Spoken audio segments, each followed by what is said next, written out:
আসসালামু আলাইকুম, hello everyone. নতুন একটি ভিডিও দেখার জন্য আবারও ওয়েলকাম করছি। আশা করি ইনশাআল্লাহ ভিডিওটা আপনাদের সবার কাছে অনেক বেশি ভালো লাগবে। আজকে আমি আপনাদের সাথে একটা রেড ভেলভেট কেকের রেসিপি এবং ডেকোরেশন টিউটোরিয়াল শেয়ার করব। আজকের কেকটা অনেক বেশি সিম্পল, আশা করি আপনাদের কাছে ভালো লাগবে। আপনারা যারা প্রথমবারের মতো আমার চ্যানেলটি দেখছেন, আপনারা প্লিজ আমার চ্যানেলটি সাবস্ক্রাইব করবেন এবং পাশে থাকা বেল আইকনে ক্লিক করে দিবেন, যাতে আমি কোনো ভিডিও আপলোড করলেই সবার প্রথমে আপনারা নোটিফিকেশন পেয়ে যান। এখানে আমি রুমের স্বাভাবিক তাপমাত্রায় থাকা একটা ডিমের সাদা অংশ এবং কুসুম আলাদা করে নিয়েছি। এখন আমি এখানে অ্যাড করে দিচ্ছি 1/4 কাপের মতো চিনি। চিনিটা যদি আপনারা একটু কম বেশি খেতে পছন্দ করেন তাহলে এই পরিমাণই দিবেন, আর যদি কম খেতে পছন্দ করেন তাহলে 1/4 কাপ থেকে কিছুটা কমিয়ে নেবেন। চিনিটাকে আমি একবারে দিচ্ছি না, 2 থেকে 3 বারে চিনিটাকে দিচ্ছি এবং বিট করে নিচ্ছি। এই পুরো সময়টা জুড়ে বিটের স্পিড মিডিয়াম টু লোতে থাকবে। আমি হাত দিয়ে চেক করে নিয়েছি, আমার চিনিটা যখন গলে গিয়েছে আমি এখানে ডিমের কুসুম দুটো অ্যাড করে দিয়েছি এবং এখানে আমি রেড ভেলভেট ইমালশন ব্যবহার করছি মেজারমেন্ট চামচের 1 চা চামচ, এবং এখানে আমি স্ট্রবেরি রেড কালার ব্যবহার করেছি খুব সামান্য।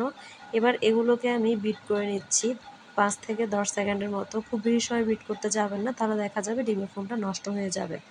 এরপর এখানে আমি মেজারমেন্ট কাপের হাফ কাপে 1 টেবিল চামচ নিয়েছি কোকো পাউডার, বাকিটুক দিয়েছি ময়দা, এরপর দিয়েছি 1 চা চামচ বেকিং পাউডার, খুব সামান্য লবণ, খুব সামান্য বেকিং সোডা। এবার সবগুলো শুকনো উপকরণকে আমি 2 থেকে 3 বারে জেলে দিচ্ছি এবং একটা হ্যান্ড হুইস্কের সাহায্যে এভাবে আলতো হাতে মিশিয়ে নিচ্ছি। এই কাজটা করার সময় অবশ্যই ধৈর্য সহকারে করতে হবে, যাতে ডিমের ফোমটা নষ্ট না হয়ে যায়। তো এভাবে আমি আলতো হাতে একটা হ্যান্ড হুইস্কের সাহায্যে ডিমের ফোমের সাথে ময়দাটাকে মিশিয়ে নিচ্ছি। তো মিশিয়ে নেওয়া হয়ে গেলে কেকটাকে আমি একটা 6 ইঞ্চি মোল্ডে বেক করে নিব। আপনারা যদি একটু হাইট কেক চান তাহলে আপনারা আমি আজকে কেকটাকে 7 ইঞ্চি মোল্ডে বেক করছি। আপনারা যদি একটু হাইট কেক চান তাহলে 6 ইঞ্চি মোল্ডে বেক করে নেবেন। মোল্ডে আমি তেল বা বাটার ব্রাশ করা ছাড়াই ব্যাটারটাকে ঢেলে দিয়েছি। আগে থেকে চুলায় একটা হাঁড়ি বসিয়ে এটাকে আমি প্রিহিট করে নিয়েছি। এখন আমি আমার কেকের পাত্রটা এখানে বসিয়ে দিয়েছি। 25 থেকে 30 মিনিট পর আলহামদুলিল্লাহ আমার কেকটা হয়ে গিয়েছে। আপনারা নিশ্চয়ই দেখেই বুঝতে পারছেন, মাশাআল্লাহ। তো কেকটাকে আমি এখন আনমোল্ড করে নিচ্ছি। নিচ থেকে কাগজটা উঠিয়ে নিচ্ছি। আপনারা নিশ্চয়ই দেখেই বুঝতে পারছেন, মাশাআল্লাহ, আমার কেকটা কতটা সুন্দর হয়েছে এবং আলহামদুলিল্লাহ খুব সুন্দরভাবে ফুলেছে। তো আজকে এখানে যেহেতু 1 পাউন্ডের বেস রয়েছে, এটা দিয়ে আমি হাফ পাউন্ডের একটা কেক রেডি করব। আমার আরও কিছু কাপ কেক রেডি করতে হবে, সেজন্য আমি একসাথে 1 পাউন্ডের বেস রেডি করে নিয়েছি। তো অর্ধেকটা আমি এখানে হাফ পাউন্ডের জন্য ব্যবহার করব, আর অর্ধেকটা আমি কাপ কেকের জন্য ব্যবহার করব। এজন্য 2টা লেয়ার আমি এখানে হাফ কেকের জন্য ব্যবহার করছি। তো প্রথমে সুগার সিরাপ দিয়ে দেওয়া হয়ে গেলে আমি এখানে ক্রিম লাগিয়ে নিচ্ছি। এখানে সুগার সিরাপের জন্য আমি পানি, চিনি এবং সাথে কিছু রেড ভেলভেট ইমালশন দিয়েছি, যাতে কেকটা খেতে অনেক বেশি ভালো লাগে। তো আজকে হাফ পাউন্ড কেকের জন্য আমি এখানে হাফ কাপ হুইপ ক্রিম ব্যবহার করেছি। কিছুটা হুইপ ক্রিমের সাথে আমি এখানে রেড ভেলভেট ইমালশন মিশিয়ে এই ক্রিমটা রেডি করে নিয়েছি এবং একটা স্প্যাচুলার সাথে এভাবে চারো সাইড থেকে সমান করে দিচ্ছি। আপনারা চেষ্টা করবেন কেকটাকে ক্রাম কোটিং করে নিতে। কেকে ক্রাম কোটিং করে নেওয়াটা অনেক বেশি ইম্পর্ট্যান্ট। কেকে ক্রাম কোটিং করে নিলে দেখা যায় কেকে গুঁড়ি গুঁড়ি ভাব উঠে আসে না এবং খুব সুন্দরভাবে কেকে ফিনিশিং নেওয়া যায়। তো কেকটাকে ক্রাম কোটিং করে নেওয়া হয়ে গেলে আমি এটাকে ফ্রিজে সেট হতে দিয়েছিলাম 10 থেকে 15 মিনিটের জন্য, এবং কেক বোর্ডটাকেও ক্লিন করে নিয়েছি। ফ্রিজ থেকে বের করে আমি এখন ফাইনাল লেয়ারে ক্রিম কোট করে নিচ্ছি। এখানে আমি নর্মাল হুইপ ক্রিম ব্যবহার করছি, কালার ছাড়া। একটা প্যালেট নাইফের সাহায্যে আমি এভাবে ক্রিম লাগিয়ে নিচ্ছি। যেহেতু ছোটো কেক, এই জন্য এখানে আলাদাভাবে আমি ক্রিম ব্যবহার করিনি। উপর থেকে যে ক্রিমটাকে দিয়েছি ওটাই নিচের দিকে আমি মোটামুটি টেনে দিয়েছি এবং যেসব জায়গায় কম মনে হয়েছে ওই দিকেই শুধু লাগিয়েছি। তো এরপর প্যালেট নাইফ দিয়ে আমি এভাবে টার্ন টেবিলটাকে ঘুরিয়ে মোটামুটি সমান করার চেষ্টা করেছি। তারপর একটা স্ক্র্যাপার নিয়ে আমি এটাকে মোটামুটি সমান করে নিয়েছি।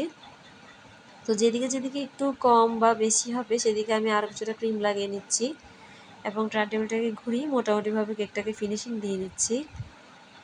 এরপর সাইডে যখন ফিনিশিং চলে আসবে তখন আমি উপরিভাগে কেকে ফিনিশিং দিয়ে নিব। আপনারা একটু স্ক্রিনে লক্ষ্য করলেই বুঝতে পারবেন আমি কিভাবে করছি। প্রত্যেকবার আমি আমার প্যালেট নাইফটাকে ক্লিন করে নিচ্ছি এবং এভাবে খুবই আলতো হাতে আমি এটাকে সমান করে দিচ্ছি। যখনই আমার কেকে ফিনিশিং আসতে প্রবলেম হয় তখনই আমি ব্রেড নাইফ ব্যবহার করি। তো আলহামদুলিল্লাহ ব্রেড নাইফ ব্যবহার করে মোটামুটিভাবে আমি কেকের উপরিভাগে ফিনিশিং দিয়ে নিয়েছি। এরপর এখানে আমি গোল্ডেন ডাস্ট কালার দিয়ে দিচ্ছি উপর থেকে। যেহেতু আমার প্রেফার করা ছবিতে ছিল ঠিক সেভাবে আমি ট্রাই করেছি দেয়ার। উপর থেকে খুব সামান্য ডাস্ট কালার আমি ঢাকনাতে নিয়েছি এবং উপর থেকে একটু হালকা ঝাঁকিয়ে আমি এই ডিজাইনটা করে নিয়েছি। খুব সিম্পল কেক। তো এরপর কেকের চারো সাইডে আমি এখানে গোল্ডেন লিফ লাগিয়ে নিচ্ছি। আপনারা চাইলে এখানে একটা চিমটা ব্যবহার করতে পারেন, তাহলে হয়তো খুব সুন্দরভাবে দিয়ে নিতে পারবেন। আমি আমার হাতের সাহায্যে দিয়েছি, আমার কাছে এভাবেই সুবিধা মনে হয়। তো এভাবে আমি কেকের চারো সাইডে এভাবে গোল্ডেন লিফ লাগিয়ে নিব। তো এই ফাঁকে আমি ফ্রিজে কিছু চকলেট সেট হতে দিয়েছিলাম, হোয়াইট চকলেট। আমি সিম্পলি হোয়াইট চকলেট মেল্ট করে একটা সিলিকন মোল্ডে আমি এগুলোকে সেট হতে দিয়েছি। তো এটাকে আমি এখন ফ্রিজ থেকে বের করে এগুলোর উপরে সামান্য কিছু গোল্ডেন ডাস্ট কালার লাগিয়ে নিচ্ছি। এখন আমি একে একে সবগুলো চকলেটকে কেকের সামনের সাইডে লাগিয়ে নিব। চকলেটগুলোকে আমি একটু বড় একটু ছোট করে লাগিয়েছি যাতে এটা দেখতে আরও বেশি সুন্দর লাগে। তারপরে একটু স্ক্রিনে লক্ষ্য করলেই বুঝতে পারবেন আমি এটা কিভাবে করেছি। হালকাভাবে প্রেস করবেন, খুব বেশি জোরে প্রেস করতে যাবেন না, তাহলে কেকের সৌন্দর্য নষ্ট হয়ে যাবে। তো এভাবে আমি সামনের সাইডেই শুধু চকলেটগুলোকে লাগিয়ে নিয়েছি। তো দেখতে যেন আরও বেশি সুন্দর লাগে সেজন্য উপর থেকে আমি চকলেটগুলোর উপরে গোল্ডেন লিফ লাগিয়ে নিচ্ছি। আপনারা চাইলে আপনাদের পছন্দ অনুযায়ী কেক ডেকোর করে নিতে পারেন। যেহেতু আমি আমার কাস্টমারের চাহিদা অনুযায়ী কেকগুলো রেডি করি, এগুলো সবগুলোই কাস্টমারের ডিমান্ডে করা কেক।